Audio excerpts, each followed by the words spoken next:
He who watches was your name. All right, let me. Yeah, you know, I am a feedback giver. I do tend to say what's my honest opinion. So take it for what it is. I'm much more blunt than most people, but yeah, good luck on the game. It's super atmospheric. I think it's nice. You know, okay, here's the thing. I'm famous for taking forever to frickin' make games because they're big and ambitious, right? So I don't want to entice people to doing what I do because, to be honest, it's a hard life, all right? So finish this game, right? Don't let me convince you to. Okay, here's the thing. Like, it is kind of Portal, right? And maybe that's fine. Changing that would be remaking the whole game, which I would not encourage you to do. But I do think, so the thing that I said about that one level being kind of grindy and unclear and just full of, like, too complicated for how interesting it is. Oops. Fat finger. That's something that is fixable just by doing extra passes over levels, and it can make the game a lot better. So I think you do that, and then if you release it and it does well, and you do a sequel that maybe has a similar theme but different mechanics or something, that could be great. But yeah, I don't want to convince you to, like, don't redo your whole game. You'll end up like me, and it's hard. It's a lot of people cannot do what I do. I can't even do what I do. So yeah. But good luck. I mean, it's cool. I like the whole thief with magic arrow in a grid-based.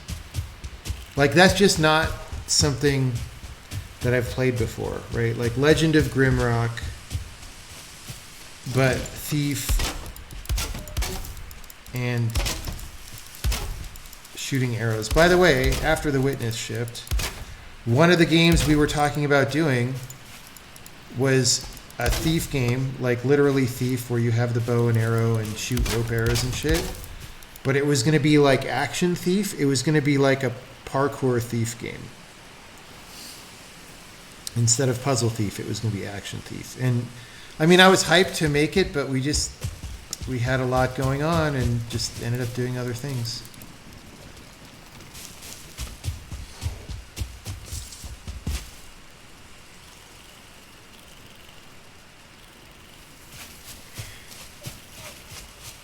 Yeah, and unclear is one thing, but it's not just unclear. It's like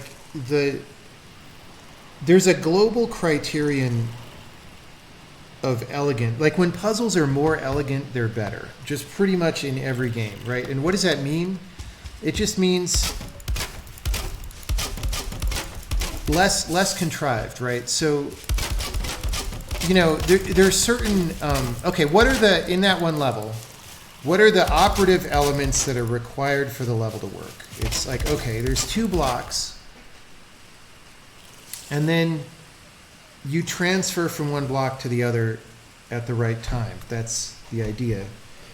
And so how much stuff is there in the level besides the 2 blocks, right? And if you can minimize that, if you can find economical ways to make, because, you know, obviously the other stuff is introduced in order to make the puzzle non-trivial, right? Make it so that you can't just walk on, you know, ambient or, you know, without doing something deliberate. Why can't I pick this up? Oh, because I'm in repair. And so you need a little bit of structure to the level to do that, right? But then the more stuff there is in the level that's like weird shapes and stuff, the less good levels feel, right? So there's a way of optimizing levels, of making them as simple as possible while keeping the core idea of the level intact. And whenever you can manage to do that, you both people feel like less grumpy because they don't spend all their time thinking about red herrings, but also just the idea of the level comes across more clear, and I think it's more enjoyable to play in pretty much all cases. And so that's what I would just encourage, right? Obviously, I haven't played that far into the game, so I'll pick it up again later and try going further. Am I working on something besides the compiled and Sokoban? Also, Braid Anniversary Edition. It's too many projects. And I'm advising on a project. But that doesn't take up very much of my time.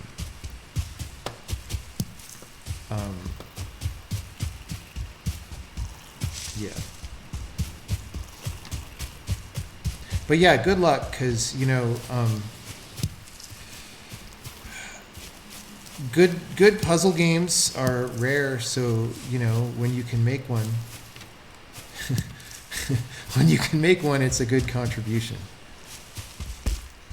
Like, there's a lot of, like, low-effort puzzle games that are, like, 2D with bitmaps that don't look good, and just every step you take above that of, like, more original gameplay or nicer graphics or 3D, every one of those is harder. And putting a bunch of those together, it just, you know... Oh, I'm full. That's cool. I'll drop some rocks, though.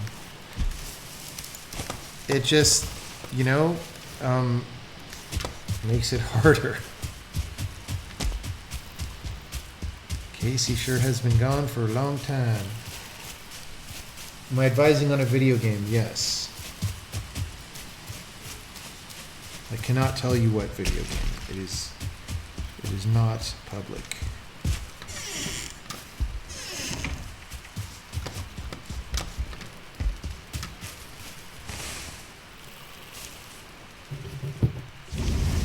Alright, the tea is here. The honey is in the tea.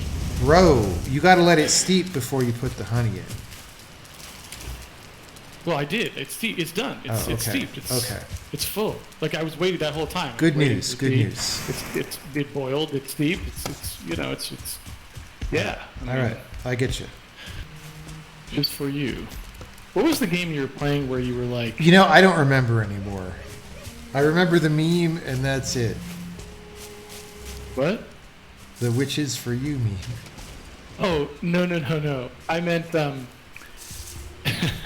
yeah. Okay.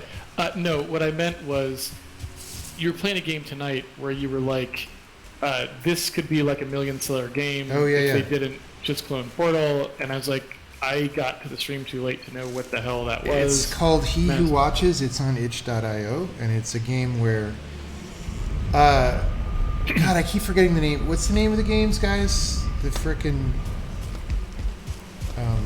remember the games that came out like 10 years ago that's kind of grid-based? They're like a revival of the old style... Dungeon Master? Legend of Grimrock. Oh, okay. So it's movement like that, where you go from square to square, but it's a puzzle game where you're basically Thief from Looking Glass's Thief. And you shoot arrows from your bow. From Looking Glass presents Thief. Thief the musical, yes. Dude, that game. That would have been the awesome game.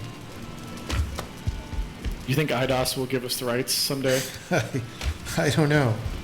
I mean, Atari has now been driven into the ground, so why not IDOS?